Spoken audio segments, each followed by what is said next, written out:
Punjabi radio USA ਸੁਣ ਰਹੇ ਸਾਰੇ ਹੀ ਮਾਣਯੋਗ ਅਤੇ ਸਤਿਕਾਰਤ ਸਰੋਤਿਆਂ ਨੂੰ ਪੰਜਾਬੀ ਰੇਡੀਓ USA ਦੀ ਟੀਮ ਅਤੇ ਮੇਰੇ ਰਾਜਕਨਵੀਰ ਸਿੰਘ ਵੱਲੋਂ ਆਪ ਜੀ ਨੂੰ ਬਹੁਤ ਪਿਆਰ ਸਤਿਕਾਰ ਹੈ। ਦੋਨੋਂ ਅੱਜ ਜੋੜ ਕੇ ਨਿੱਘੀ ਜਿਹੀ ਸਤਿ ਸ੍ਰੀ ਅਕਾਲ ਸਭ ਨੂੰ ਜੀਣ ਵਾਖਦੇ ਹਾਂ।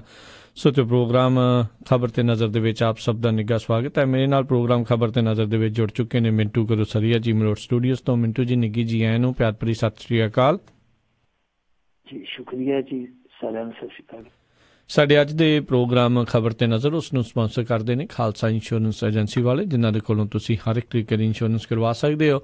ਇੰਸ਼ੋਰੈਂਸ ਬਾਰੇ ਪਤਾ ਕਰਨ ਲਈ ਕਾਲ ਕਰ ਸਕਦੇ ਹੋ ਨੰਬਰ 408-272-2500 ਦੇ ਉੱਤੇ। ਇਸ ਦੇ ਨਾਲ ਕ੍ਰਿਸ਼ਨ ਧਨੋਤਾ ਜੀ ਯੂਨੀਵਰਸਿਟੀ ਤੋਂ, ਬਚਿੱਤਰ ਸਿੰਘ ਚਾਹਲ ਫਰੈਜ਼ਨੋ ਤੋਂ, ਮਹਿੰਦਰ ਸਿੰਘ ਮਨਜੀਤ ਕੌਰ ਤੱਖਰ ਮੋਡੈਸਟੋ ਤੋਂ, ਜਸਪਾਲ ਸਿੰਘ ਸੈਕਰਾਮੈਂਟੋ ਤੋਂ, ਪ੍ਰਿਤਪਾਲ ਸਿੰਘ ਟਰਲਕ ਤੋਂ, ਜੱਸੀ ਗੱਲ ਪਲੰਬਿੰਗ ਵਾਲੇ ਬੇਕਰਸਫੀਲਡ ਤੋਂ, ਪ੍ਰਿੰਸੀਪਲ ਅਵਤਾਰ ਸਿੰਘ ਪੰਨੂ ਬੇਕਰਸਫੀਲਡ ਤੋਂ, ਸਟੋਨ ਸਰਕਲ ਪਾਰਕ ਵਾਲੇ ਸਾਰੇ ਹੀ ਸੀਨੀਅਰਸ ਬੇਕਰਸਫੀਲਡ ਤੋਂ, GN ਟਾਇਰ ਐਂਡ ਲੂਬ ਵਾਲੇ, ਜਿਨ੍ਹਾਂ ਦੇ ਕੋਲੋਂ ਤੁਸੀਂ ਟਰੱਕ ਵਾਸ਼ ਕਰਵਾ ਸਕਦੇ ਹੋ, ਆਇਲ ਚੇਂਜ ਦਾ ਕੰਮ ਕਰਵਾ ਸਕਦੇ ਹੋ, ਏਅਰ ਬ੍ਰੇਕਾਂ ਦਾ ਕੰਮ ਕਰਦੇ ਨੇ। ਨਵੇਂ ਪੁਰਾਣੇ ਟਾਇਰ ਬਹੁਤ ਹੀ ਵਾਜਿਬ ਕੀਮਤਾਂ 'ਤੇ ਤੁਸੀਂ ਇਹਨਾਂ ਤੋਂ ਖਰੀਦ ਸਕਦੇ ਹੋ। ਇਹਨਾਂ ਦੀਆਂ ਦੋ ਲੋਕੇਸ਼ਨ ਹਨ, ਸੈਂਟਾਨੈਲਾ ਦੇ ਵਿੱਚ ਅਤੇ ਮਡੇਰਾ ਦੇ ਵਿੱਚ। ਹੋਰ ਕਿਸੇ ਵੀ ਤਰੀਕੇ ਦੀ ਜਾਣਕਾਰੀ ਲਈ ਕਾਲ ਕਰ ਸਕਦੇ ਹੋ ਨਿੰਮਾ ਸਹੋਤਾ ਹੁਣਾਂ ਨੂੰ 209-277-1013 2092771013 ਦੇ ਉੱਤੇ। ਇਹਨਾਂ ਸਾਰਿਆਂ ਦਾ ਅਸੀਂ ਬਹੁਤ ਬਹੁਤ ਧੰਨਵਾਦ ਕਰਦੇ ਹਾਂ। ਜੇਕਰ ਤੁਸੀਂ ਜਾਂ ਕੋਈ ਹੋਰ ਕਾਰੋਬਾਰ ਇਸ ਪ੍ਰੋਗਰਾਮ ਨੂੰ ਸਪਾਂਸਰ ਕਰਨਾ ਚਾਹੁੰਦੇ ਹੋ, ਸੰਪਰਕ ਕਰ ਸਕਦੇ ਹੋ 408-722-7698 ਜਾਂ 408-272-5200 ਦੇ ਉੱਤੇ। ਮਿੰਟੂ ਜੀ, ਗੱਲਬਾਤ ਦੀ ਸ਼ੁਰੂਆਤ ਕਰਦੇ ਹਾਂ। ਮਸ਼ਹੂਰ ਐਕਟਰ ਜਤਿੰਦਰ ਤੇ ਉਹਦੀ ਕਜ਼ਨ ਨੇ ਲਾਏ ਸਰੀਰਕ ਸ਼ੋਸ਼ਣ ਦੇ ਦੋਸ਼। ਦੇਖੋ, ਅੱਜ ਦੀ ਸਭ ਤੋਂ ਮੈਂ ਕਹਿੰਦਾ ਕਿ ਚਰਚਿਤ ਖਬਰ ਹੋ ਗਈ ਆ। ਸਾਰੇ ਪਾਸੇ ਹੁਣ ਇਹੀ ਖਬਰ ਟ੍ਰੈਂਡ ਕਰਦੀ ਪਈ ਆ ਕਿ ਆਹ ਕੀ ਬਣ ਗਿਆ, ਆਹ ਕੀ ਬਣ ਗਿਆ। ਇਹ ਦੋਸ਼ ਕਿਸੇ ਹੋਰ ਨੇ ਨਹੀਂ ਲਾਏ, ਜਤਿੰਦਰ ਦੀ ਕਜ਼ਨ ਸਿਸਟਰ ਨੇ ਲਾਏ। ਜਤਿੰਦਰ ਨੂੰ ਅੱਜ ਦੀ ਪੀੜ੍ਹੀ ਬੇਸ਼ੱਕ ਨਾ ਜਾਣਦੀ ਹੋਵੇ, ਪਰ 25-30 ਸਾਲ ਤੋਂ ਜਿਹੜਾ ਵੱਡਾ ਉਹ ਤਾਂ ਪੱਕਾ ਜਾਣਦਾ। ਜਤਿੰਦਰ ਕਿਸੇ ਸਮੇਂ ਦਾ ਸੁਪਰਸਟਾਰ ਸੀਗਾ ਜੀ। ਉਹਦੀ ਬੇਟੀ ਅੱਜ ਕੱਲ੍ਹ ਸੀਰੀਅਲ ਵਗੈਰਾ ਬਣਾਉਂਦੀ ਹੈ, ਡਾਇਰੈਕਸ਼ਨ ਕਰਦੀ ਹੈ, ਏਕਤਾ ਕਪੂਰ। ਉਹਨੂੰ ਸਾਰੇ ਸ਼ਾਇਦ ਜਾਣਦੇ ਹੋਣਗੇ ਕਿਉਂਕਿ ਉਹ ਬੜੇ ਸੀਰੀਅਲ ਬਣਾਉਂਦੀ ਹੈ 9-10 ਸਾਲੇ। ਇਹ ਦੋਸ਼ ਲੱਗਾ ਜਤਿੰਦਰ ਤੇ ਕਿ ਉਹਨੇ ਬਹੁਤ ਪਹਿਲਾਂ, ਲਗਭਗ ਅੱਜ ਤੋਂ ਜੇ ਲਾ ਲਈਏ 47 ਸਾਲ ਪਹਿਲਾਂ ਆਪਣੀ ਕਜ਼ਨ ਸਿਸਟਰ ਦਾ ਜਿਨਸੀ ਸ਼ੋਸ਼ਣ ਕੀਤਾ ਸੀਗਾ। ਇਹ ਕੋਈ ਦੋਸ਼ ਹੋਰ ਨਹੀਂ ਲਾ ਰਿਹਾ, ਉਹੀ ਕਜ਼ਨ ਸਿਸਟਰ ਹੀ ਲਾ ਰਹੀ ਹੈ। ਉਹ ਕਹਿੰਦੀ ਆ ਕਿ ਕਿਸੇ ਸਮੇਂ ਮੈਂ ਹਿਮਾਚਲ 'ਚ ਰਹਿੰਦੀ ਸੀਗੀ ਤੇ ਇਹ ਬੰਦਾ ਮੇਰੇ ਬਾਪ ਨੂੰ ਇਹ ਕਹਿ ਕੇ ਮੈਨੂੰ ਨਾਲ ਲੈ ਗਿਆ ਸੀਗਾ ਕਿ ਮੈਂ ਇਹਨੂੰ ਫਿਲਮਾਂ 'ਚ ਕੰਮ ਦਿਵਾਊਂਗਾ। ਉਸ ਤੋਂ ਬਾਅਦ ਇਹਨੇ ਮੇਰੇ ਨਾਲ ਇਹ ਬਦਤਮੀਜ਼ੀ ਕੀਤੀ, ਇਹ ਹਰਕਤ ਕੀਤੀ। ਉਹ ਕਹਿੰਦੀ ਆ ਕਿ ਸਾਲਾਂ ਬੱਧੀ ਲੱਗ ਗਿਆ ਮੈਨੂੰ ਇਹ ਦਰਦ ਦੱਸਣ ਲਈ। ਲੱਗ ਇਸ ਕਰਕੇ ਗਿਆ ਕਿਉਂਕਿ ਐਕਟਰ ਆਦਮੀ ਸੀ, ਸਟਾਰ ਸੀਗਾ, ਪਹੁੰਚ ਇਹਦੀ ਬਹੁਤ ਵੱਡੀ ਸੀ। ਇਹ ਸੋਚਦੀ ਸੀ ਬਣੂਗਾ, ਸ਼ਾਇਦ ਕੁਛ ਨਾ ਬਣੂਗਾ। ਫਿਰ ਦੂਜੀ ਚੀਜ਼ ਉਹ ਕਹਿੰਦੀ ਆ ਕਿ ਜਿਹੜੀ ਇੱਕ ਕੰਪੇਨ ਚੱਲਦੀ ਪਈ ਹੈ, ਵੈਸੇ ਕਈ ਦੇਸ਼ਾਂ ਦੇ ਵਿੱਚ ਕੰਪੇਨ ਚੱਲਦੀ ਪਈ ਹੈ, ਤੁਹਾਨੂੰ ਪਤਾ ਬਾਬਾ ਟਰੰਪ ਵੀ ਚਪੇਟ 'ਚ ਆ ਗਿਆ ਸੀ ਪਿੱਛੇ ਜਿਹੇ ਉਹਦੇ। ਉਹ ਕਈ ਮੁਲਕਾਂ 'ਚ ਜਿਹੜੀ ਕੰਪੇਨ ਚੱਲੀ ਹੈ ਜਿਹਦੇ 'ਚ ਔਰਤਾਂ ਇਸ ਤਰ੍ਹਾਂ ਦੇ ਰਾਜ ਦੱਸਦੀਆਂ ਜੋ ਉਹਨਾਂ ਨੇ ਸੰਤਾਪ ਦੇ ਰੂਪ 'ਚ ਹੰਡਾਇਆ। ਉਹ ਕਹਿੰਦੇ ਆ ਕਿ ਉਹ ਲਹਿਰ ਜਦੋਂ ਚੱਲੀ, ਮੀਟੂ ਜੋ ਕੰਪੇਨ ਚੱਲੀ ਹੈ, ਤਾਂ ਉਹ ਉਸ ਕੰਪੇਨ ਕਰਕੇ ਮੇਰਾ ਵੀ ਹੌਸਲਾ ਬਣਿਆ ਕਿ ਮੈਂ ਵੀ ਇਸ ਤਰ੍ਹਾਂ ਦਾ ਪ੍ਰਗਟਾਵਾ ਜਿਹੜਾ ਆਪਣੇ ਦਿਲ 'ਚ ਸਮੋਈ ਬੈਠੀ ਹਾਂ, ਬਹੁਤ ਚਿਰ ਦਾ ਰੱਖੀ ਬੈਠੀ ਹਾਂ, ਦਬਾਈ ਬੈਠੀ ਹਾਂ, ਕਿ ਮੈਂ ਵੀ ਹੁਣ ਇਹਦਾ ਪ੍ਰਗਟਾਵਾ ਕਰ ਦੇਵਾਂ। ਇਹ ਦੋਸ਼ ਲੱਗੇ ਆ। ਤਾਂ ਜਦੋਂ ਇਹ ਵਾਕਿਆ ਦੱਸਿਆ ਜਾ ਰਿਹਾ ਹੋਇਆ ਤਾਂ ਉਦੋਂ ਕਹਿੰਦੀ ਹੈ ਕਿ ਮੇਰੀ ਉਮਰ 18 ਸਾਲ ਸੀ ਤੇ ਇਹਦੀ ਉਮਰ ਲਗਭਗ 28 ਸਾਲ ਸੀ। ਤੇ ਅੱਜ ਮੇਰੇ ਖਿਆਲ ਦੇ ਨਾਲ ਜਤਿੰਦਰ 75 ਦਾ, ਜੇ ਲਾਈਏ ਵਕਬਾ ਤੇ ਲਗਭਗ 47 ਸਾਲ ਦਾ ਬਣਦਾ। ਇਹਦਾ ਮਤਲਬ ਕਿ 47 ਸਾਲ ਉਹ ਬੀਬੀ ਨਹੀਂ ਬੋਲੀ। 47 ਸਾਲ ਬਹੁਤ ਜ਼ਿਆਦਾ ਹੁੰਦੇ ਆ। ਹੁਣ ਬੋਲੀ ਆ, ਪਰ ਇਹ ਪਹਿਲਾ ਮੌਕਾ ਨਹੀਂ ਜਦੋਂ ਇਸ ਤਰ੍ਹਾਂ ਫਿਲਮੀ ਕਲਾਕਾਰਾਂ ਤੇ ਦੋਸ਼ ਲੱਗੇ ਆ। ਤੁਹਾਨੂੰ ਯਾਦ ਹੋਣਾ ਪੀਪਲੀ ਲਾਈਵ ਫਿਲਮ ਬਹੁਤ ਮਸ਼ਹੂਰ ਹੋਈ ਸੀ ਇੱਥੇ ਜੀ, ਬਹੁਤ ਚਰਚਿਤ ਫਿਲਮ ਸੀ ਪੀਪਲੀ ਲਾਈਵ। ਬੜੀ ਸਧਾਰਨ ਕਿਸਾਨ ਦੀ ਕਹਾਣੀ ਸੀਗੀ।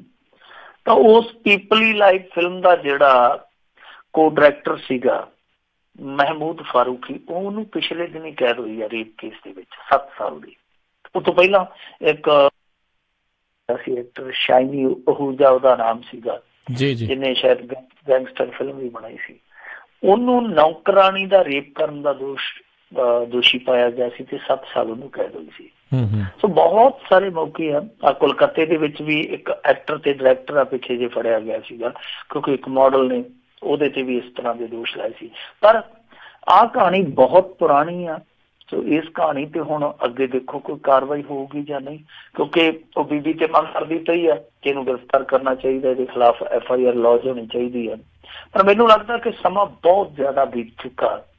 ਹੁਣ ਤੇ ਜਤਿੰਦਰ ਹੈ ਜਿਹੜਾ ਉਹ ਬਾਹਰ ਵੀ ਘੱਟ ਵੱਧ ਨਿਕਲਦਾ। ਸੋ ਬਹੁਤ ਸਮਾਂ ਹੋ ਗਿਆ। ਬੀਬੀ ਨੂੰ ਵੀ ਆਪਣੀ ਗੱਲ ਪ੍ਰਮਾਣਿਤ ਕਰਨ ਲਈ ਬਹੁਤ ਵੱਡਾ ਸੰਘਰਸ਼ ਕਰਨਾ ਪਊਗਾ। ਜੋ ਗੱਲ ਕਹਿ ਰਹੀ ਹੈ ਤਾਂ ਉਹਨੂੰ ਸਾਬਤ ਕਰਨ ਲਈ ਵੀ ਬਹੁਤ ਵੱਡੀ ਲੜਾਈ ਲੜਨੀ ਪਊਗੀ। ਸੋ ਬਣੇ ਜਾਂ ਨਾ ਬਣੇ ਕੁਛ ਵੀ ਨਾ, ਉਹਦੇ ਚ ਨਿਕਲੇ ਨਾ ਕੁਛ ਨਾ, ਪਰ ਉਹ ਜਿਵੇਂ ਪੰਜਾਬੀ ਦਾ ਇੱਕ ਮੁਹਾਵਰਾ ਨਾ, ਧੌਲਾ ਝਾਟਾ ਤੇ ਆਟਾ ਖਰਾਬ, ਉਹ ਜ਼ਰੂਰ ਹੋ ਗਿਆ। ਪਿਛਲੀ ਉਮਰ ਦੇ ਵਿੱਚ ਆ ਕੇ ਜਿਸ ਤਰੀਕੇ ਨਾਲ ਜਤਿੰਦਰ ਤੇ ਦੋਸ਼ ਲੱਗੇ ਆ, ਉਹ ਪੰਜਾਬੀ ਵਾਲਾ ਮੁਹਾਵਰਾ ਜਿਵੇਂ ਧੌਲਾ ਝਾਟਾ ਤੇ ਆਟਾ ਖਰਾਬ, ਉਹ ਗੱਲ ਜ਼ਰੂਰ ਹੋਈ ਹੈ। ਪਰ ਇਹ ਕਿਸੇ ਇੱਕ ਤੇ ਨਹੀਂ ਢੁਕਦਾ, ਦੋਆਂ ਤਿੰਨਾਂ ਤੇ ਢੁਕਦਾ, ਕਿਉਂਕਿ ਲੱਗਦਾ ਇਹੋ ਆ ਕਿ ਬਹੁਤ ਸਮਾਂ ਬੀਤ ਗਿਆ। ਉਸ ਬੀਬੀ ਤੇ ਵੀ ਸਵਾਲ ਖੜੇ ਹੁੰਦੇ ਪਏ ਆ ਕਿ ਜੇ 4 ਕੁ ਸਾਲ ਨਾ ਬੋਲਦੀ ਬੀਬੀ, ਹੋ ਸਕਦਾ ਸੀਗਾ ਕਿ ਇਹ ਰਾਜ ਕਿਸੇ ਦੇ ਸਾਹਮਣੇ ਨਾ ਆਉਂਦਾ। ਹਾਂ, ਉਹਦੇ ਤੇ ਵੀ ਬਹੁਤ ਸਵਾਲ ਖੜੇ ਹੋ ਰਹੇ ਆ, ਪਰ ਜਤਿੰਦਰ ਤੇ ਵੀ ਸਵਾਲ ਖੜੇ ਹੋ ਰਹੇ ਕਿ ਉਹਨਾਂ ਨੂੰ ਸਫਾਈ ਦੇਣੀ ਚਾਹੀਦੀ ਇਸ ਮਾਮਲੇ। ਜੀ ਜੀ, ਅਗਲੀ ਆਪਾਂ ਮਿੰਟੂ ਜੀ ਗੱਲ ਕਰਦੇ ਹਾਂ ਜਿਸ ਦੇ ਵਿੱਚ ਜਸਟਿਸ ਜੋਸੈਫ ਦੀ ਨਿਯੁਕਤੀ ਨੂੰ ਲਮਕਾ ਸਕਦੀ ਹੈ ਕਹਿੰਦੇ ਮੋਦੀ ਸਰਕਾਰ। ਦੇਖੋ, ਇੱਥੇ ਜਿਹੜੀ ਨਿਯੁਕਤੀ ਹੁੰਦੀ ਆ ਨਾ ਜੱਜਾਂ ਦੀ ਇੰਡੀਆ ਦੇ ਵਿੱਚ, ਉਹਦਾ ਇੱਕ ਸਿਸਟਮ ਜਿਹੜਾ ਉਹ ਸਮਝਣਾ ਬੜਾ ਲਾਜ਼ਮੀ ਹੈ। ਨਹੀਂ ਤੇ ਆਮ ਬੰਦੇ ਦੀ ਨਾ ਸਮਝ ਚ ਕਈ ਵਾਰੀ ਇਹ ਚੀਜ਼ਾਂ ਪੈਂਦੀਆਂ ਨਹੀਂ ਗਈਆਂ।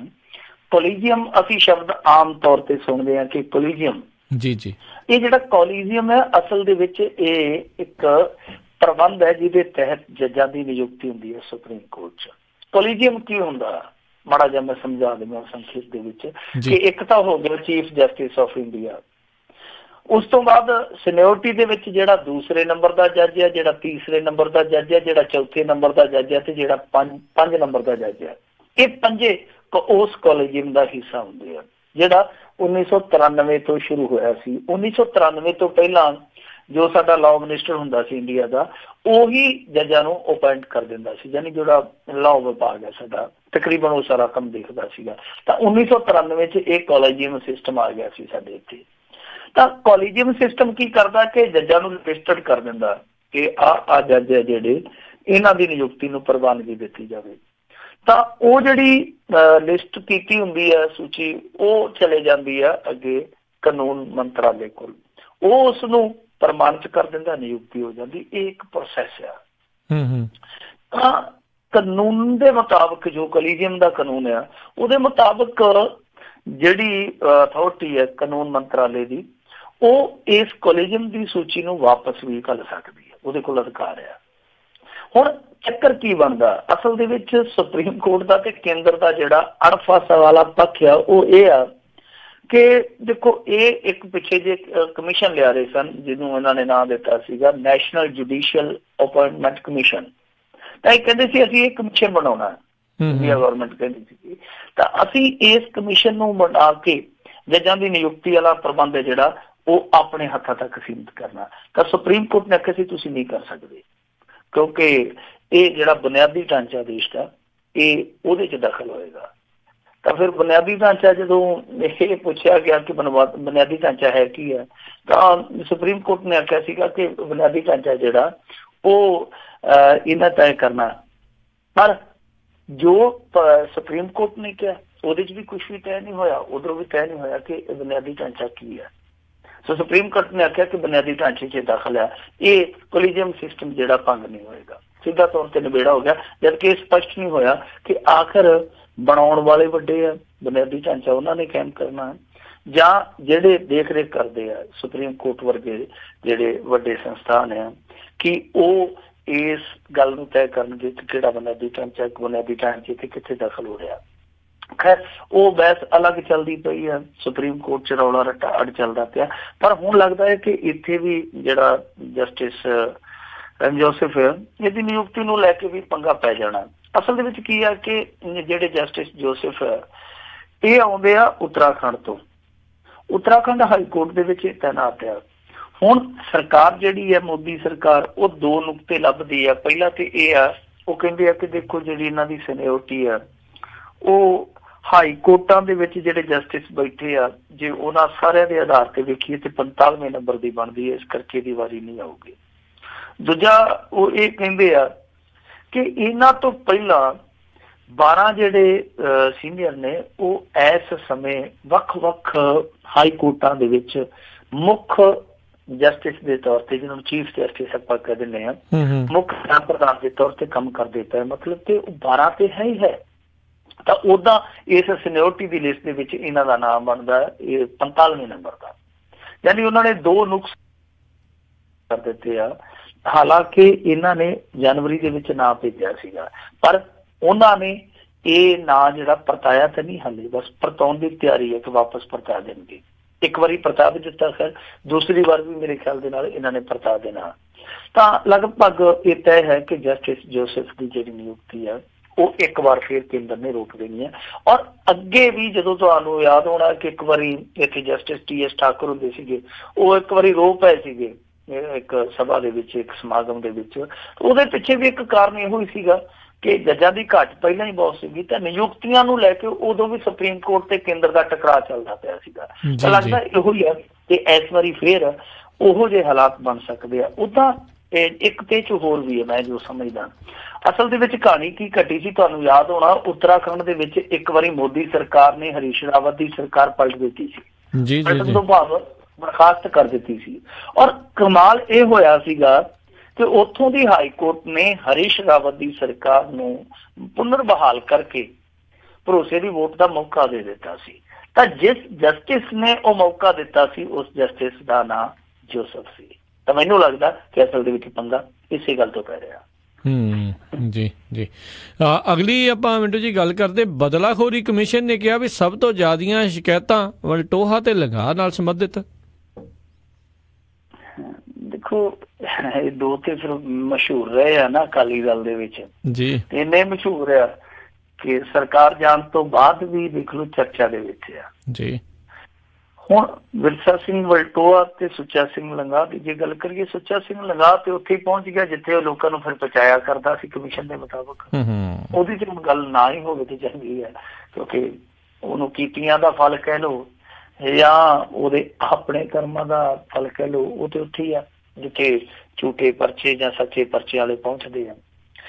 ਜਸਟਿਸ ਮਹਿਤਾਬ ਸਿੰਘ ਗਿੱਲ, ਜਿਹਨੂੰ ਹੁਣ ਬਦਲਾਖੋਰੀ ਜਾਂਚ ਕਮਿਸ਼ਨ ਕਿਹਾ ਜਾਂਦਾ, ਉਹ ਜਿਹੜੀ ਪੜਤਾਲ ਕਰਦੇ ਪਏ ਆ ਝੂਠੀਆਂ ਸ਼ਿਕਾਇਤਾਂ ਦੀ ਜੋ ਅਕਾਲੀ ਭਾਜਪਾ ਰਾਜ ਦੇ ਵਿੱਚ ਦਰਜ ਕੀਤੀਆਂ ਗਈਆਂ ਸਨ, ਤਾਂ ਉਹ ਇਹ ਗੱਲ ਕਹਿੰਦੇ ਆ ਕਿ ਸਭ ਤੋਂ ਜ਼ਿਆਦਾ ਜਿਹੜੀਆਂ ਸ਼ਿਕਾਇਤਾਂ ਆਈਆਂ ਨੇ ਉਹ ਸੁੱਚਾ ਸਿੰਘ ਲੰਗਾਹ ਤੇ ਵਿਰਸਾ ਸਿੰਘ ਵਲਟੋਹਾ ਦੇ ਖਿਲਾਫ ਆਈਆਂ ਕਿ ਇਹ ਉਹ ਲੋਕ ਸੀਗੇ ਜਿਹੜੇ ਸਭ ਤੋਂ ਜ਼ਿਆਦਾ ਝੂਠੇ ਪਰਚੇ ਦਰਜ ਕਰਵਾਉਂਦੇ ਰਹੇ, ਝੂਠੀਆਂ ਸ਼ਿਕਾਇਤਾਂ ਜਿਹੜੇ ਦਰਜ ਕਰਵਾਉਂਦੇ ਰਹੇ ਆ। ਸੋ ਇੱਕ ਬਹੁਤ ਵੱਡੀ ਗੱਲ ਉਹਨਾਂ ਨੇ ਬੋਲੀ ਆ। ਔਰ ਦੂਜੀ ਚੀਜ਼ ਉਹਨਾਂ ਨੇ ਇੱਕ ਹੋਰ ਵੀ ਬਹੁਤ ਵੱਡੀ ਕਹੀ ਆ, ਉਹ ਕਹਿੰਦੇ ਆ ਕਿ ਦੇਖੋ ਜਿਹੜਾ ਹੈਗਾ ਸੁਖਬੀਰ ਸਿੰਘ ਬਾਦਲ ਤੇ ਵਿਜੇ ਸਾਂਪਲਾ, ਇਹਨਾਂ ਦੋਵਾਂ ਨੇ ਹੀ ਜਾ ਕੇ ਗਵਰਨਰ ਦੇ ਕੋਈ ਝੂਠ ਬੋਲਿਆ ਸੀਗਾ। ਔਰ ਝੂਠ ਇਹ ਬੋਲਿਆ ਸੀਗਾ ਇਹਨਾਂ ਨੇ, ਲਿਖਤੀ ਝੂਠ ਕਿਹਾ ਉਹਨਾਂ ਨੇ, ਇਹਨਾਂ ਨੇ ਲਿਖਤੀ ਝੂਠ ਬੋਲਿਆ ਸੀਗਾ ਕਿ ਦੇਖੋ ਜੀ ਇਹ ਜਿਹੜੀਆਂ ਬੇਅਦਬੀ ਦੀਆਂ ਘਟਨਾਵਾਂ ਵਾਪਰਦੀਆਂ ਪਈਆਂ ਨੇ ਇਹਨਾਂ ਦੇ ਵਿੱਚ ਵਿਦੇਸ਼ੀ ਤਾਕਤਾਂ ਦਾ ਹੱਥ ਹੈ। ਵੈਸੇ ਉਹਨਾਂ ਦਿਨਾਂ ਦੇ ਵਿੱਚ ਸੁਖਬੀਰ ਨੂੰ ਵਿਦੇਸ਼ੀ ਤਾਕਤਾਂ ਵਾਲਾ ਫੋਬੀਆ ਹੀ ਹੋ ਗਿਆ ਸੀਗਾ। ਨਾਭਾ ਜੇਲ੍ਹ ਬ੍ਰੇਕ ਕਾਂਡ ਹੋਇਆ ਸੀ ਤੇ ਉਹਨੇ ਕਹਿਤਾ ਸੀਗਾ ਇਹਦੇ ਪਿੱਛੇ ਵੀ ISI ਦਾ ਹੱਥ ਆ। ਚੱਬੇ ਦੇ ਵਿੱਚ ਜੋ ਸਰਬੱਤ ਖਾਲਸਾ ਵਾਲਾ ਕੱਟ ਹੋਇਆ ਸੀ, ਕਹਿੰਦਾ ਜੀ ਇਹਦੇ ਪਿੱਛੇ ਵੀ ISI ਦਾ ਹੱਥ ਆ। ਸੋ ਉਦੋਂ ਫੋਬੀਆ ਚੱਲਦਾ ਪਿਆ ਸੀਗਾ। ਖੈਰ, ਤਾਂ ਉਹ ਕਹਿੰਦੇ ਆ ਕਿ ਇਹਨਾਂ ਨੇ ਸਿੱਧੇ ਤੌਰ ਤੇ ਜਾ ਕੇ ਝੂਠ ਬੋਲਿਆ ਕਿਉਂਕਿ ਵਿਦੇਸ਼ੀ ਤਾਕਤਾਂ ਵਾਲਾ ਕੋਈ ਵੀ ਤੱਥ ਅੱਜ ਤੱਕ ਪੜਤਾਲ 'ਚ ਸਾਹਮਣੇ ਨਹੀਂ ਆਇਆ ਜੀ। ਵੈਸੇ ਉਹਦੇ ਲਈ ਕਮਿਸ਼ਨ ਅੱਡ ਬੈਠਾ, ਤੁਹਾਨੂੰ ਪਤਾ ਹੀ, ਉਹ ਜਸਟਿਸ ਰਣਜੀਤ ਸਿੰਘ ਕਮਿਸ਼ਨ ਹੈ, ਜਸਟਿਸ ਮਹਿਤਾਬ ਸਿੰਘ ਗਿੱਲ ਕਮਿਸ਼ਨ ਹੈ। ਪਰ ਇਹਨਾਂ ਦੀ ਟਿੱਪਣੀ ਵਜ਼ਨਦਾਰ ਹੈ ਕਿਉਂਕਿ ਇਹ ਵੀ ਇੱਕ ਕਮਿਸ਼ਨ ਨੇ।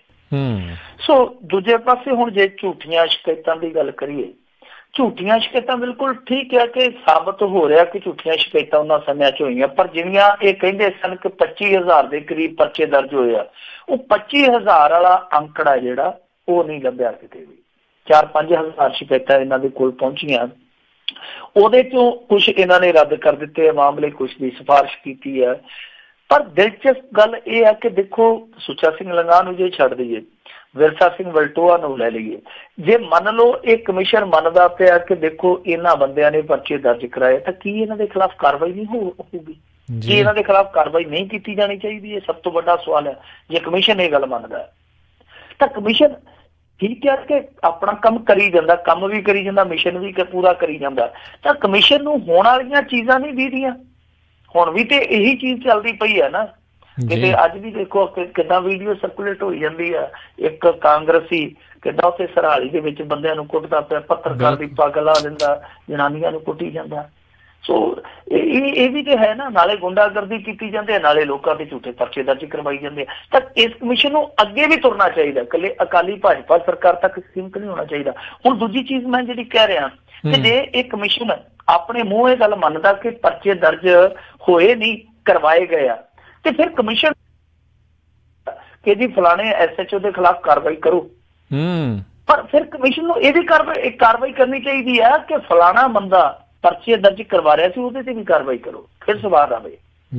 ਸੋ ਨਾ ਤੇ ਕਮਿਸ਼ਨ ਕਹਿ ਰਿਹਾ ਤੇ ਨਾ ਸਰਕਾਰ ਕਰ ਰਹੀ ਹੈ। ਸੋ ਇਹ ਵਿੱਚੋਂ ਵਿੱਚ ਜੇ ਕੰਮ ਦੱਬੀ ਜਾ ਰਹੇ ਆ। ਕਮਾਲ ਦੀ ਗੱਲ ਤੇ ਇਹ ਹੈ ਕਿ ਜਿਹੜੇ ਪੁਲਿਸ ਅਫਸਰਾਂ ਤੇ ਇਹਨਾਂ ਕਾਰਵਾਈ ਦੀ ਸਿਫਾਰਿਸ਼ ਕੀਤੀ ਹੈ, ਹੁਣ ਤੱਕ ਪੰਜਾਬ ਸਰਕਾਰ ਨੇ ਇੱਕ ਵੀ ਪੁਲਿਸ ਅਫਸਰ ਤੇ ਕਾਰਵਾਈ ਨਹੀਂ ਕੀਤੀ। ਕਮਿਸ਼ਨ ਇਹਨਾਂ ਦਾ ਹੀ ਬਿਠਾਇਆ ਹੋਇਆ, ਤੇ ਜਿਨ੍ਹਾਂ ਦੇ ਖਿਲਾਫ ਇਹਨਾਂ ਨੇ ਕਾਰਵਾਈ ਦੀ ਸਿਫਾਰਿਸ਼ ਕੀਤੀ ਹੈ ਕਿ ਇਹਨਾਂ ਨੇ ਬੰਦਿਆਂ ਤੇ ਝੂਠੇ ਪਰਚੇ ਦਰਜ ਕੀਤੇ ਆ, ਉਹਨਾਂ ਚੋਂ ਇੱਕ ਤੇ ਵੀ ਨਹੀਂ ਕੀਤੀ। ਜਿਨ੍ਹਾਂ ਦੇ ਵਿੱਚ ਮੁਆਵਜ਼ਾ ਵੀ ਇਹਨਾਂ ਨੇ ਪਾਇਆ ਕਿ ਹਾਂ ਜੀ ਇਹ ਵਿਕਟਮ ਸੀਗਾ ਜਿਹੜਾ, ਇਹ ਹਰਜਾਨੇ ਦਾ ਹੱਕਦਾਰ ਆ, ਤਾਂ ਉਹ ਹਰਜਾਨਾ ਵੀ ਹਾਲੇ ਤੱਕ ਕੈਪਟਨ ਸਰਕਾਰ ਨੇ ਨਹੀਂ ਦਿੱਤਾ। ਔਰ ਕੈਪਟਨ ਸਰਕਾਰ ਨੇ ਹਾਲੇ ਤੱਕ ਇਹ ਵੀ ਸਾਫ਼ ਨਹੀਂ ਕੀਤਾ ਕਿ ਉਹ ਹਰਜਾਨਾ ਦੇਣਾ ਕਿਹੜੇ ਖਜ਼ਾਨੇ ਚੋਂ ਆ, ਸਰਕਾਰੀ ਖਜ਼ਾਨੇ ਚੋਂ ਜਾਂ ਪੁਲਿਸ ਵਾਲੇ ਖਜ਼ਾਨੇ ਚੋਂ, ਜਾਂ ਉਹ ਜਿਹੜਾ ਉੱਥੇ ਬਠਿੰਡੇ ਵਾਲੀ ਫੈਕਟਰੀ ਦੇ ਅੱਗੇ ਉਹ ਖਜ਼ਾਨਾ ਇਕੱਠਾ ਕਰੀ ਜਾਂਦੇ ਉਹਦੇ ਚੋਂ ਦੇਣੇ ਆ, ਕੋਈ ਪਤਾ ਨਹੀਂ ਲੱਗਦਾ ਪਿਆ। ਸੋ ਚੀਜ਼ ਕਾਫੀ ਵਧੀਆ ਸੀ ਕਿ ਜਿਹੜੀ ਬਦਲਾਖੋਰੀ ਦੇ ਖਿਲਾਫ ਇਹਨਾਂ ਨੇ ਜਾਂਚ ਪੜਤਾਲ ਬਿਠਾਈ ਹੈ, ਪਰ ਗਾਂ ਆ ਕੇ ਲੱਗਦਾ ਹੈ ਕਿ ਇਹ ਗੱਡੀ ਜਿਹੜੀ ਹੈ ਲੀਓ ਲੱਖ ਦੀ ਜਾਂਦੀ ਹੈ। ਪਰ ਜਸਟਿਸ ਮਹਿਤਾਬ ਗਿੱਲ ਨੇ ਜਿਸ ਤਰੀਕੇ ਨਾਲ ਗੱਲ ਕਹੀ ਹੈ, ਮੇਰੇ ਖਿਆਲ ਦੇ ਨਾਲ ਉਹ ਕਿਸੇ ਇੱਕ ਦੇ ਲੀਡਰ ਤੱਕ ਨਹੀਂ ਜਾਂਦੀ, ਬਹੁਤ ਗਾਂ ਤੱਕ ਜਾਂਦੀ ਹੈ। ਔਰ ਇਸ ਜ਼ਦ ਦੇ ਵਿੱਚ ਇਕੱਲੇ ਉਸ ਸਮੇਂ ਵਾਲੇ ਹੁਕਮਰਾਨ ਹੀ ਨਹੀਂ ਆਉਂਦੇ, ਇਸ ਸਮੇਂ ਵਾਲੇ ਵੀ ਹੁਕਮਰਾਨ ਕਿਤੇ ਨਾ ਕਿਤੇ ਆਉਂਦੇ ਆ। ਜੀ ਜੀ ਬਿਲਕੁਲ। ਬਾਕੀ ਵੈਸੇ ਮਿੰਟੂ ਜੀ ਇੱਥੋਂ ਇਹ ਲੱਗਦਾ ਵੀ ਜਦੋਂ ਸਰਕਾਰਾਂ ਬਦਲਿਆ ਕਰਨੀਆਂ, ਬਸ ਇੱਕ ਕਮਿਸ਼ਨ ਹਰ ਵਾਰੀ ਬੈਠ ਜਾਇਆ ਕਰਨਾ, ਉਹਨਾਂ ਨੇ ਆਹ ਕਰ ਦੇਣਾ, ਬਸ ਆંકੜੇ ਜਿਹੜੇ ਪੇਸ਼ ਕਰੀ ਜਾਣੇ ਆ, ਕਰਨਾ ਕਿਸੇ ਨੇ ਇਹ ਵੀ ਬਦਲਾਖੋਰੀ ਕਮਿਸ਼ਨ ਹੈ ਕਿ ਉਹ ਬਿਠਾ ਦਿਆ ਕਰਨਗੇ। ਬਸ ਬਾਅਦ ਉਹਦੇ ਤੇ ਵੀ ਕਮਿਸ਼ਨ ਲਾ ਦੇਣਾ ਇਹਨਾਂ ਨੇ। ਅਗਲੀ ਜਿਹੜੀ ਮਿੰਟੂ ਜੀ ਆਪਾਂ ਗੱਲ ਕਰੀਏ, ਲੜਕੀਆਂ ਵਾਲੇ ਸਰਕਾਰੀ ਸਕੂਲਾਂ ਵਿੱਚ 50 ਸਾਲ ਤੋਂ ਵੱਧ ਉਮਰ ਦੇ ਮਰਦ ਅਧਿਆਪਕ ਹੀ ਪੜ੍ਹਾਉਣਗੇ।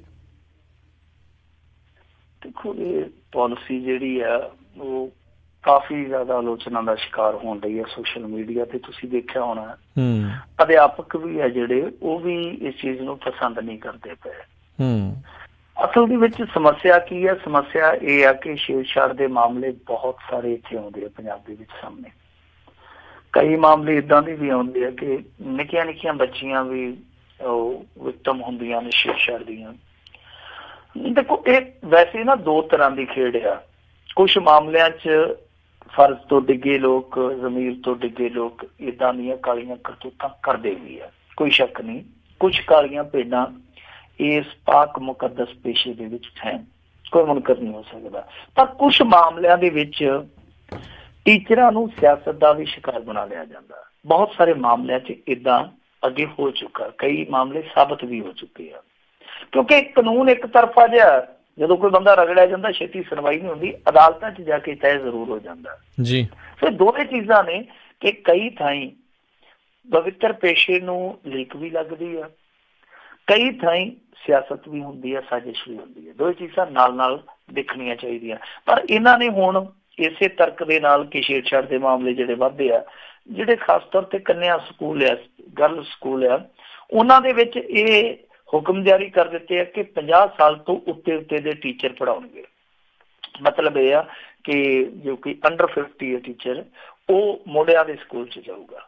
ਇਕੱਲਾ ਕੁੜੀਆਂ ਦਾ ਜਿਹੜਾ ਸਕੂਲ ਹੈ ਉਹਦੇ ਵਿੱਚ ਉਹ ਡਿਊਟੀ ਨਹੀਂ ਦੇਊਗਾ। ਇਹਨਾਂ ਨੇ ਇੱਕ ਨਵੀਂ ਟਰਾਂਸਫਰ ਲਈ ਲਿਆਂਦੀ ਹੈ ਪਾਲਿਸੀ, ਇਹ ਜਿਹੜੀ ਤਬਾਦਲਾ ਨੀਤੀ ਹੈ। ਇਸ ਤਬਾਦਲਾ ਨੀਤੀ ਤਹਿਤ ਕੁਛ ਹੋਰ ਵੀ ਇਹਨਾਂ ਨੇ ਬਦਲਾਅ ਕੀਤੇ ਆ। ਜਿੱਦਾਂ ਇੱਕ ਅਧਿਆਪਕ ਹੈ ਜਿਹੜਾ, ਉਹਨੂੰ ਹੁਣ 7 ਸਾਲ ਤੱਕ ਇੱਕ ਥਾਂ ਤੇ ਪੜ੍ਹਾਉਣਾ ਲਾਜ਼ਮੀ ਕਰ ਦਿੱਤਾ ਗਿਆ। ਇਹਦੇ ਪਿੱਛੇ ਤਾਂ ਮੈਂ ਸਮਝਦਾ ਕਿ ਲੌਜਿਕ ਇਹਨਾਂ ਦਾ ਠੀਕ ਆ ਕਿ ਕਈ ਥਾਈਂ ਸ਼ਿਕਾਇਤਾਂ ਆਉਂਦੀਆਂ, ਬੱਚਿਆਂ ਦਾ ਜੁੜਾਵ ਹੋ ਜਾਂਦਾ ਅਧਿਆਪਕਾਂ ਦੇ ਨਾਲ, ਉਹਨਾਂ ਦਾ ਸਮਝਾਉਣ ਦਾ ਤਰੀਕਾ ਤੇ ਬੱਚਿਆਂ ਦਾ ਸਮਝਣ ਦਾ ਤਰੀਕਾ ਉਹ ਮੇਲ ਖਾ ਜਾਂਦਾ, ਸੁਮੇਲ ਬਣ ਜਾਂਦਾ ਇੱਕ। ਤਾਂ ਜਦੋਂ ਅਧਿਆਪਕ ਬਦਲਦਾ ਉੱਥੋਂ ਤਾਂ ਬੱਚਿਆਂ ਨੂੰ ਇਹ ਤਾਂ ਜਾਪਦਾ ਕਿ ਉਹ ਇੱਕ ਤੇ ਉਹਨਾਂ ਦਾ ਜਿਹੜਾ ਮੋਹ ਹੁੰਦਾ ਉਹ ਟੁੱਟ ਜਾਂਦਾ। ਦੂਸਰਾ ਕਿ ਇਹ ਜਿਸ ਤਰੀਕੇ ਨਾਲ ਸਮਝਾਉਂਦਾ ਸੀ ਸਾਨੂੰ ਉਸ ਤਰੀਕੇ ਨਾਲ ਕੋਈ ਦੂਸਰਾ ਨਹੀਂ ਪੜ੍ਹਾ ਸਕਦਾ। ਤਾਂ ਬਹੁਤ ਥਾਵਾਂ ਤੇ ਧਰਨੇ ਵਗੈਰਾ ਵੀ ਲੱਗ ਜਾਂਦੇ ਆ ਕਈ ਵਾਰੀ। ਇਹ ਤਾਂ ਠੀਕ ਹੈ, ਮੰਨਣ ਵਾਲੀ ਗੱਲ ਆ, ਪਰ 50 ਸਾਲ ਤੋਂ ਉੱਤੇ ਵਾਲਾ ਲੌਜਿਕ ਸਮਝ ਤੋਂ ਪਰੇ ਦੀ ਗੱਲ ਆ। ਕਿਉਂਕਿ ਦੇਖੋ ਨਾ ਤੇ ਗਰਕਣ ਦੀ ਕੋਈ ਸੀਮਾ ਹੁੰਦੀ ਹੈ, ਨਾ ਕੋਈ ਗਰਕਣ ਦੀ ਉਮਰ ਹੁੰਦੀ ਆ। ਜਿਸ ਬੰਦੇ ਨੇ ਗਰਕਣਾ ਉਹਨੇ 25 ਸਾਲ ਦੀ ਉਮਰ 'ਚ ਵੀ ਨਹੀਂ ਗਰਕਣਾ, ਜਿਸ ਬੰਦੇ ਨੇ ਗਰਕਣਾ ਉਹਨੇ ਜਾ ਕੇ 80-90 ਸਾਲ ਦੀ ਉਮਰ ਦੇ ਵਿੱਚ ਵੀ ਗਰਕ ਜਾਣਾ। ਇੱਥੇ ਉਹ ਲੋਕ ਵੀ ਬਲਾਤਕਾਰ ਦੇ ਦੋਸ਼ਾਂ ਦੇ ਵਿੱਚ ਕੈਦ ਕੱਟਦੇ ਪਏ ਆ ਜਿਨ੍ਹਾਂ ਨੂੰ 2 ਬੰਦੇ ਚੁੱਕ ਕੇ ਉਠਾਉਂਦੇ ਆ ਜੇਲ੍ਹਾਂ ਦੇ ਵਿੱਚ, ਉਹ ਵੀ ਤੁਰੇ ਫਿਰਦੇ ਆ ਇੱਥੇ। ਸੋ ਇਹ ਸਮਝ ਤੋਂ ਪਰੇ ਦੀ ਗੱਲ ਹੈ। ਔਰ ਦੂਜੀ ਗੱਲ ਇਹ ਹੈ ਕਿ ਦੇਖੋ ਅਸੀਂ ਜੇ ਅਧਿਆਪਕਾਂ ਨੂੰ ਇਸ ਤਰ੍ਹਾਂ ਦੀ ਨੀਤੀ ਥੋਪ ਕੇ ਚਲਾਵਾਂਗੇ ਤੇ ਇਹਦੇ ਨਾਲ ਮੇਰੇ ਖਿਆਲ ਦੇ ਨਾਲ ਉਹ ਸਹਿਜ ਮਹਿਸੂਸ ਨਹੀਂ ਕਰਨਗੇ।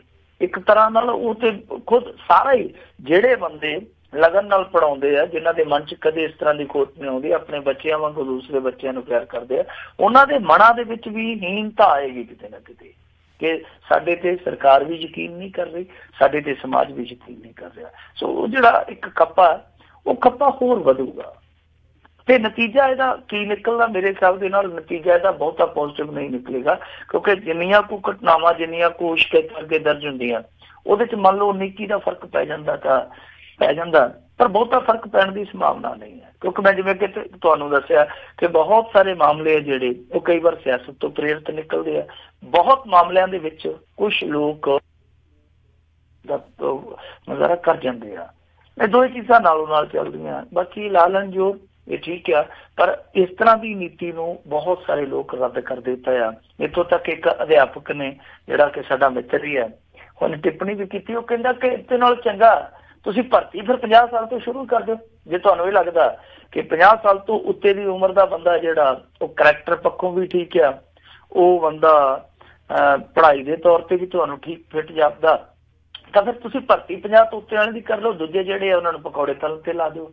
ਸੋ ਇਸ ਤਰ੍ਹਾਂ ਦੀਆਂ ਟਿੱਪਣੀਆਂ ਆ ਰਹੀਆਂ ਨੇ, ਵੱਖੋ ਵੱਖਰੀਆਂ ਟਿੱਪਣੀਆਂ ਆ ਰਹੀਆਂ, ਪਰ ਬਹੁਤੇ ਲੋਕ ਇਸ ਪਾਲਿਸੀ ਦੇ ਨਾਲ ਸਹਿਮਤ ਨਹੀਂ ਜਾਂਦੇ। ਜੀ ਜੀ ਜੀ ਅਗਲੀ ਆਪਾਂ ਮਿੰਟੂ ਜੀ ਗੱਲ ਕਰਦੇ ਹਾਂ ਵੀ ਜੋਧਾ ਲੇਡੀ ਪੁਲਿਸ ਮੁਲਾਜ਼ਮ ਖੁਦਕੁਸ਼ੀ ਮਾਮਲੇ ਵਿੱਚ ਜਸਟ ਹਿੰਦ ਵੱਲੋਂ ਸਰੈਂਡਰ। ਦੇਖੋ ਇਹ ਉਹੀ ਕੁੜੀ ਦਾ ਮਾਮਲਾ ਤੁਹਾਨੂੰ ਪਤਾ ਹੀ ਹੈ ਨਾ, ਥਾਣੇ ਦੇ ਵਿੱਚ ਜਿਹਨੇ ਖੁਦਕੁਸ਼ੀ ਕਰ ਲਈ ਸੀ, ਰੌਲਾ ਪਿਆ ਸੀਗਾ। ਉਸ ਮਾਮਲੇ ਦੇ ਵਿੱਚ ਇਹ ਜਿਹੜਾ ਜਸਟ ਹਿੰਦ ਆ ਇਹ ਉਦੋਂ ਤੋਂ ਫਰਾਰ ਤੁਰਿਆ ਆਉਂਦਾ। ਹਾਲਾਂਕਿ ਇਹਨੇ ਜ਼ਮਾਨਤ ਲੈਣ ਦਾ ਯਤਨ ਕੀਤਾ, ਜ਼ਮਾਨਤ ਮਿਲੀ ਨਹੀਂ। ਇੱਕ ਵਾਰੀ ਸਟੇ ਜ਼ਰੂਰ ਹੋ ਗਿਆ ਸੀਗਾ, ਪਰ ਜਦੋਂ ਜ਼ਮਾਨਤ ਨਹੀਂ ਮਿਲੀ ਇਹਨੂੰ ਪਤਾ ਲੱਗ ਗਿਆ ਕਿ ਹੁਣ ਮੇਰੇ ਕੋਲ ਕੋਈ ਹੋਰ ਚਾਰਾ ਨਹੀਂ ਬਚਣਾ। ਫਿਰ ਇਹਨੇ ਸਰੈਂਡਰ ਕਰ ਦਿੱਤਾ ਅਦਾਲਤ ਦੇ ਵਿੱਚ। ਅੱਜ ਅਖਬਾਰਾਂ ਦੇ ਵਿੱਚ ਖਬਰ ਲੱਗੀ ਆ, ਘਟਾ-ਮਿਟਾ ਨਹੀਂ ਲੱਗੀ ਆ। ਖੈਰ ਜਿਹੜਾ ਇਹ ਜਸਟ ਹਿੰਦ ਆ ਇਹਦਾ ਰੋਲ ਕੀ ਆ ਇਹ ਬਹੁਤੇ ਲੋਕਾਂ ਨੂੰ ਪਤਾ ਹੀ ਨਹੀਂ ਲੱਗਾ। ਅਸਲ ਦੇ ਵਿੱਚ ਸਾਰੀ ਗਰਾਰੀ ਜਾ ਕੇ ਫਸ ਗਈ ਮੁਨਸ਼ੀ ਨਿਰਭੈ ਸਿੰਘ ਤੇ।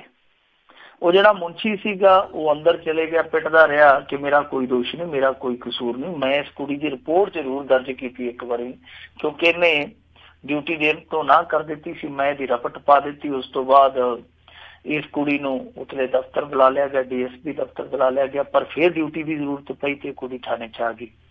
ਪਰ ਮੈਂ ਇਹਨੂੰ ਕੋਈ ਤੰਗ ਪਰੇਸ਼ਾਨ ਨਹੀਂ ਕੀਤਾ, ਮੁਨਸ਼ੀ ਪਿੱਟਦਾ ਰਿਹਾ। ਪਰ ਕਿਉਂਕਿ ਉਸ ਸਮੇਂ ਤੁਹਾਨੂੰ ਪਤਾ ਇੱਕ ਭਾਵਨਾਵਾਂ ਦਾ ਵੀ ਵੇਗ ਹੁੰਦਾ, ਇੱਕ ਹਾਲਾਤ ਏਦਾਂ ਦੇ ਜਾਪਦੇ ਸਨ ਕਿ ਉਹਦੇ ਤੇ ਯਕੀਨ ਕਿਸੇ ਨੇ ਨਹੀਂ ਕੀਤਾ। ਫਿਰ ਇਹਨਾਂ ਨੇ ਇੱਕ SIT ਬਿਠਾਈ ਸੀਗੀ, ਉਹਦੇ 'ਚ ਕਾਫੀ ਵੱਡੇ ਵੱਡੇ ਨਾਮ ਸੀਗੇ, ਜਿੱਦਾਂ ਇੱਕ ਤੇ IPS ਅਧਿਕਾਰੀ ਸ਼੍ਰੀਮਤੀ ਸ਼ਸ਼ੀ ਪ੍ਰਭਾ ਦਵੇਦੀ ਸੀਗੀ, ਇੱਕ ਬੀਬੀ ਸਨਮੀਤ ਕੌਰ ਸੀ, ਇੱਕ DSP ਦੇ ਆਧਾਰ ਤੇ ਇੱਕ ਵੱਖਰੀ ਟੀਮ ਸੀ। ਯਾਨੀ ਬਹੁਤ ਉੱਚ ਕੋਟੀ ਦੇ ਅਫਸਰ ਇਹਨਾਂ ਨੇ ਇਨਵੈਸਟੀਗੇਸ਼ਨ ਤੇ ਲਾਏ। ਇਹਦੇ 'ਚੋਂ 2-3 ਚੀਜ਼ਾਂ ਨਿਕਲੀਆਂ ਸੀਗੀਆਂ। ਇੱਕ ਤੇ ਇਹ ਆ ਕਿ ਨਿਰਭੈ ਸਿੰਘ ਨੇ ਜਿਹੜੀ ਗੱਲ ਕਹੀ ਸੀ ਨਿਰਭੈ ਹੋ ਕੇ ਕਿ ਦੇਖੋ ਜੀ ਮੈਂ ਇਹਦੀ ਰਪਟ ਕੀਤੀ ਸੀ, ਉਹ ਗੱਲ ਉਹਦੀ ਸਹੀ ਨਿਕਲੀ। ਦੂਸਰੀ ਚੀਜ਼ ਇਹ ਨਿਕਲੀ ਕਿ ਜਿਸ ਦਿਨ ਖੁਦਕੁਸ਼ੀ ਕੀਤੀ ਸੀਗੀ ਇਸ ਬੀਬੀ ਨੇ, ਇਸ ਕੁੜੀ ਨੇ, ਤਾਂ ਖੁਦਕੁਸ਼ੀ ਤੋਂ ਪਹਿਲਾਂ ਇਹਨੇ ਉਸ ਮੁਨਸ਼ੀ ਦਾ ਹੀ ਨੰਬਰ ਵਰਤ ਕੇ ਇੱਕ ਕਾਲ ਕੀਤੀ ਸੀ ਇਸ ਮੁੰਡੇ ਦੇ ਨੰਬਰ ਤੇ, ਔਰ ਬਾਅਦ ਦੇ ਵਿੱਚ ਉਸੇ ਨੰਬਰ ਤੋਂ ਇੱਕ ਬੈਕ ਕਾਲ ਆਉਂਦੀ ਹੈ ਇਹਨੂੰ ਕਾਫੀ ਲੰਮੀ ਚੌੜੀ ਇਹਨਾਂ ਦੀ ਗੱਲਬਾਤ ਹੁੰਦੀ ਹੈ ਸਰਕਾਰੀ ਨੰਬਰ ਤੇ, ਔਰ ਉਸ ਤੋਂ ਬਾਅਦ ਤੁਰੰਤ ਇਹ ਕਮਰੇ 'ਚ ਜਾ ਕੇ ਖੁਦਕੁਸ਼ੀ ਕਰ ਲੈਂਦੀ ਹੈ। ਤਾਂ ਇਹ ਆਖਰੀ ਕਾਲ ਸੀਗੀ। ਕਾਲ ਦਾ ਉਦੋਂ ਵੀ ਰੌਲਾ ਪੈਂਦਾ ਸੀ, ਪਰ ਲੋਕੀ ਤਵੱਜੋ ਨਹੀਂ ਸੀ ਦੇ ਕੇ ਰਾਜੀ, ਕਿਉਂਕਿ ਉਦੋਂ ਤੁਹਾਨੂੰ ਪਤਾ ਹੀ ਹੈ ਕਿ ਕਾਫੀ ਹਾ ਹੱਲਾ ਹੋਇਆ ਪਿਆ ਸੀ। ਕੁਛ ਸਿਆਸਤਦਾਨ ਵੀ ਜਿਹੜੇ ਸੀਗੇ ਉਹ ਵੀ ਇਸ ਗੇਮ ਨੂੰ ਉਲਝਾ ਰਹੇ ਸੀਗੇ। ਬਾਅਦ ਦੇ ਵਿੱਚ ਜਦੋਂ ਇਨਵੈਸਟੀਗੇਸ਼ਨ ਹੋਈ, ਹੁਣ ਇਹਦੇ 'ਚ ਤੈਅ ਹੋ ਗਿਆ ਕਿ ਇਹ ਜਿਹੜੇ ਦੋਨੇ ਸੀਗੇ, ਇੱਕ ਜਸਟਿਨ, ਇੱਕ ਉਹ ਕੁੜੀ ਜਿਹੜੀ ਹੈ, ਉਹ ਤਾਲੁਕਾਤ ਦੇ ਵਿੱਚ ਸਨ। ਇਹਨਾਂ ਦੇ ਆਪਸ ਦੇ ਵਿੱਚ ਰਿਸ਼ਤੇ ਸੀਗੇ, ਔਰ ਇੱਕ ਹਸਪਤਾਲ ਦਾ ਵੀ ਜ਼ਿਕਰ ਆਉਂਦਾ ਜਿਹਦੇ ਰਿਕਾਰਡ ਦੇ ਵਿੱਚ ਇਹ ਪਤੀ ਪਤਨੀ ਦੇ ਤੌਰ ਤੇ ਦਰਜ ਸਨ। ਹਸਪਤਾਲ ਦੇ ਵਿੱਚ ਕੀ ਕਰਨ ਜਾਂਦਾ ਅਨਮੈਰਿਡ ਜੋੜਾ, ਤੁਹਾਨੂੰ ਪਤਾ ਹੀ ਆ। ਸੋ ਸਾਰਾ ਕੁਛ ਹੈ ਜਿਹੜਾ ਉਹ ਫਿਰ ਰਿਕਾਰਡ ਤੇ ਆ ਗਿਆ। ਲੁਧਿਆਣੇ ਦੇ 2 ਹੋਟਲਾਂ ਦਾ ਵੀ ਜ਼ਿਕਰ ਆਇਆ ਉਸ ਪੁੰਛਾਂ ਦੇ ਵਿੱਚ। ਪਹਿਰੇਦਾਰ ਨੇ ਅੱਜ ਬਹੁਤ ਵੱਡੀ ਰਿਪੋਰਟ ਲਾਈ ਹੈ ਉਸ ਇਨਵੈਸਟੀਗੇਸ਼ਨ ਦੇ ਆਧਾਰ ਤੇ, ਜੋ ਵੀ ਇਨਵੈਸਟੀਗੇਸ਼ਨ ਨਿਕਲ ਕੇ ਆਈ ਹੈ। ਸੋ ਇਹਦੇ ਤੇ ਦਬਾਅ ਬਣਿਆ ਫਿਰ ਬਹੁਤ ਜ਼ਿਆਦਾ। ਇਹ ਜਦੋਂ ਭੱਜ ਕੇ ਦੇਖ ਲਿਆ ਇਹਨੇ ਮੁੰਡੇ ਨੇ, ਅੰਤ ਦੇ ਵਿੱਚ ਇਹਨੂੰ ਪਤਾ ਲੱਗ ਗਿਆ ਕਿ ਨਿਰਭੈ ਦੇ ਮਾਮਲੇ 'ਚ ਸ਼ਾਇਦ ਇਹ ਉਮੀਦ ਲਾਈ ਬੈਠਾ ਸੀ ਕਿ ਮੈਂ ਨਿਕਲ ਜੂੰਗਾ, ਪਰ ਉਹ ਗੱਲ ਝੂਠੀ ਪੈ ਗਈ, ਕਿਉਂਕਿ ਸਾਰਾ ਪੁੰਛਣ ਦੇ ਵਿੱਚ ਮਾਮਲਾ ਸਾਫ਼ ਹੋ ਗਿਆ ਕਿ ਅਸਲ ਦੇ ਵਿੱਚ ਖੁਦਕੁਸ਼ੀ ਦਾ ਕਾਰਨ ਜਿਹੜਾ ਸੀ ਉਹ ਇਹਨਾਂ ਦਾ ਆਪਸੀ ਰਿਸ਼ਤਾ ਸੀਗਾ। ਹੁਣ ਪੁੰਛਣ ਦੇ ਵਿੱਚ ਸਭ ਕੁਝ ਸਾਫ਼ ਹੋ ਗਿਆ। ਇਹਨੂੰ 2 ਦਿਨ ਦੇ ਰਿਮਾਂਡ ਤੇ ਲੈ ਲਿਆ ਗਿਆ। ਸੋ ਇਹ ਕਹਾਣੀ ਕਿੱਥੋਂ ਤੁਰੀ, ਕਹਾਣੀ ਕਿੱਥੇ ਜਾ ਕੇ ਖਤਮ ਹੋਈ, ਪਰ ਖਤਮ ਹੋਣ ਤੋਂ ਬਾਅਦ ਵੀ ਕਹਾਣੀ ਨੇ ਵੇਖ ਲਓ ਕਿਹੋ ਜਿਹਾ ਟਵਿਸਟ ਲਿਆ ਕਿ ਜਿਹਦੇ ਬਾਰੇ ਕਿਸੇ ਨੇ ਸੋਚਿਆ ਹੀ ਨਹੀਂ ਸੀ, ਉਹ ਮੁੰਡਾ ਜਿਹੜਾ ਉਹ ਇਸ ਕਹਾਣੀ ਦਾ ਇੱਕ ਹੋਰ ਮੇਨ ਕਿਰਦਾਰ ਨਿਕਲਿਆ। ਉੱਥੇ ਦੱਸਦੇ ਕੋਈ ਬਹੁਤ ਵੱਡੀ ਸਵੀਟ ਸ਼ਾਪ ਆ, ਉਹਨਾਂ ਦਾ ਮੁੰਡਾ।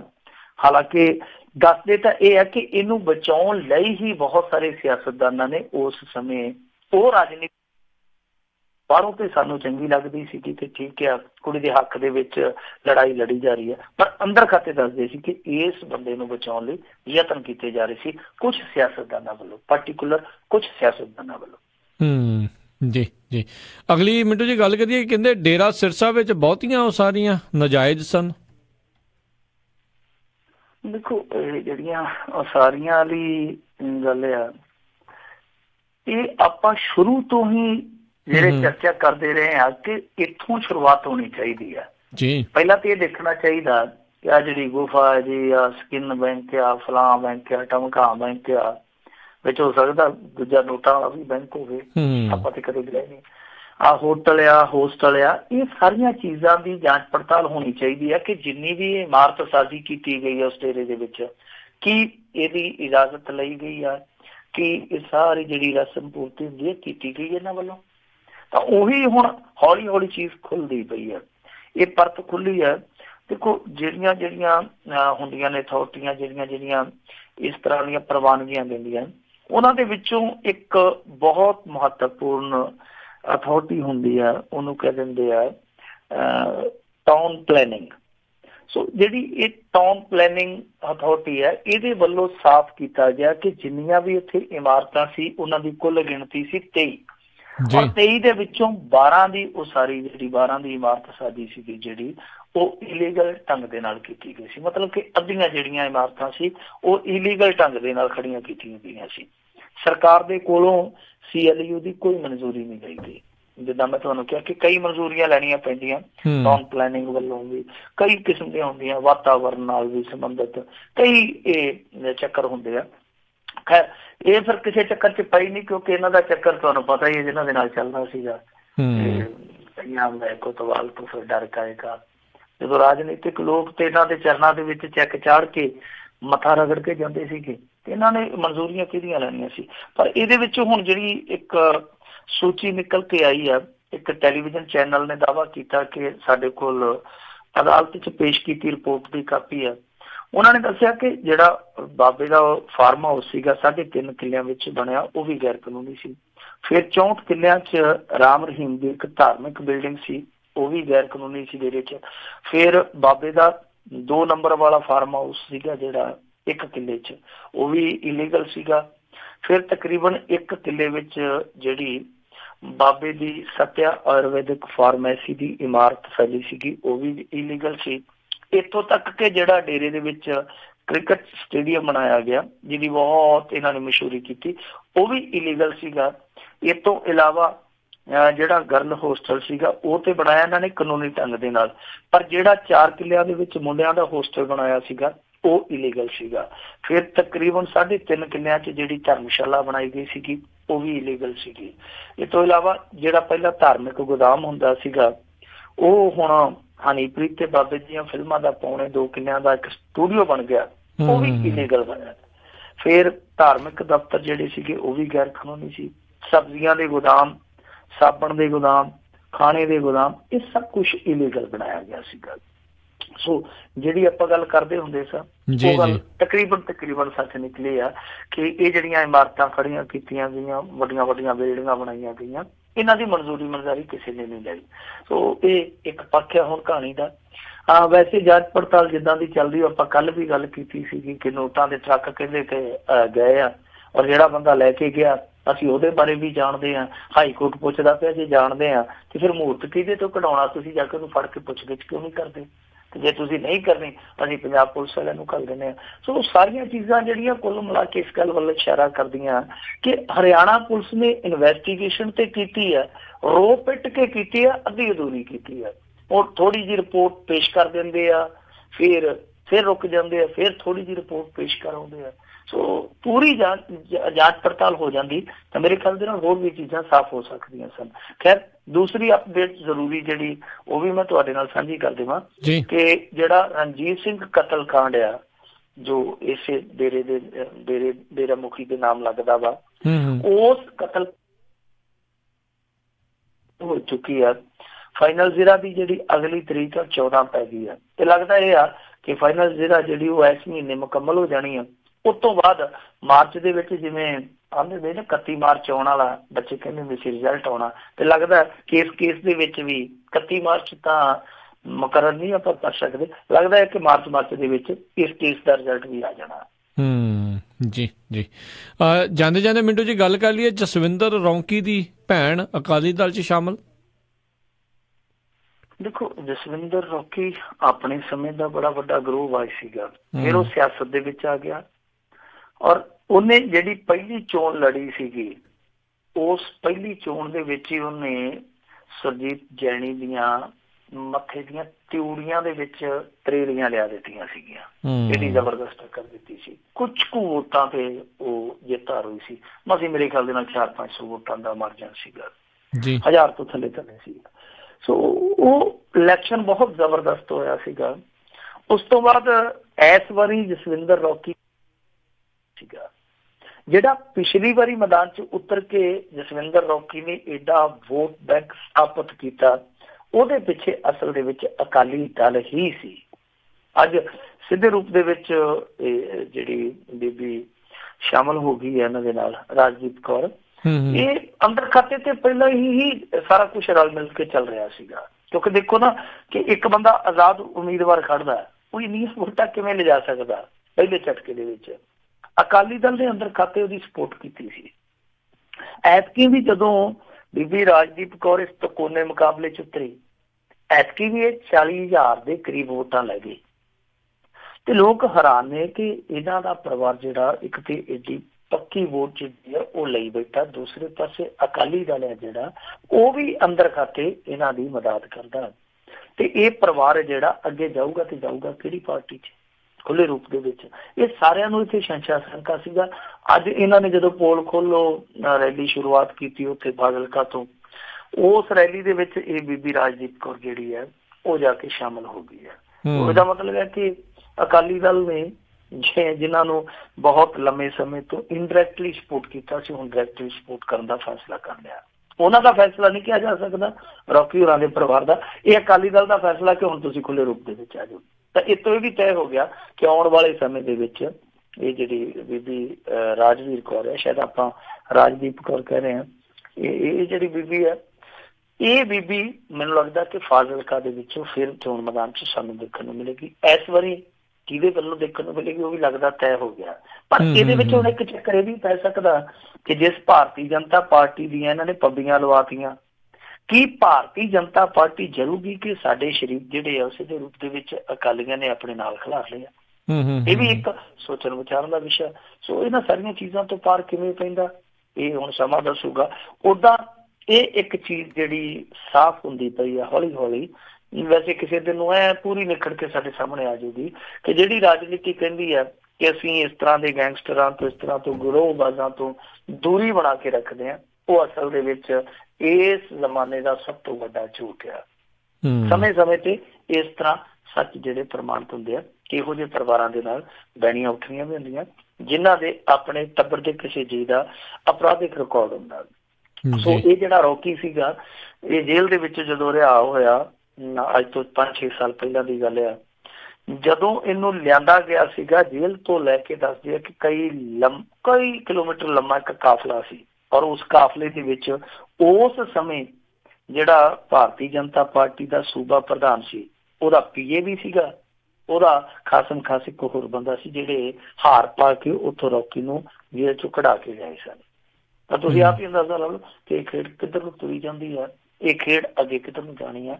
ਵੈਸੇ ਰੌਕੀ ਚਲਾ ਗਿਆ ਇਸ ਸੰਸਾਰ ਤੋਂ, ਉਹਦੀ ਭੈਣ ਦੀ ਮਰਜ਼ੀ ਹੈ ਜਿਹੜੀ ਮਰਜ਼ੀ ਪਾਰਟੀ 'ਚ ਜਾਵੇ, ਪਰ ਇਸ ਸਾਰੀ ਕਹਾਣੀ ਦੇ ਪਿੱਛੇ ਜੋ ਸਾਰਾਂਸ਼ ਲੁਕਿਆ ਉਹ ਇਹੋ ਹੀ ਆ ਕਿ ਇਸ ਤਰ੍ਹਾਂ ਦੇ ਬੰਦੇ ਰਾਜਨੀਤੀ 'ਚ ਆਉਂਦੇ ਆ, ਔਰ ਰਾਜਨੀਤੀ 'ਚ ਆਉਣ ਤੋਂ ਪਹਿਲਾਂ ਹੀ ਰਾਜਨੀਤਿਕ ਲੋਕਾਂ ਦੀ ਸ਼ਰਨ ਦੇ ਵਿੱਚ ਰਹਿ ਕੇ ਆਉਂਦੇ ਆ।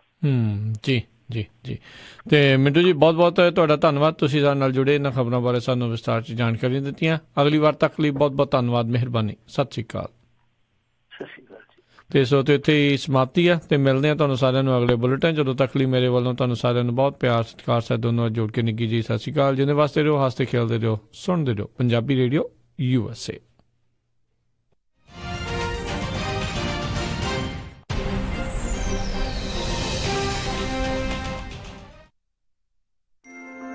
ਤੁਸੀਂ ਸੁਣ ਰਹੇ ਹੋ ਪੰਜਾਬੀ ਰੇਡੀਓ USA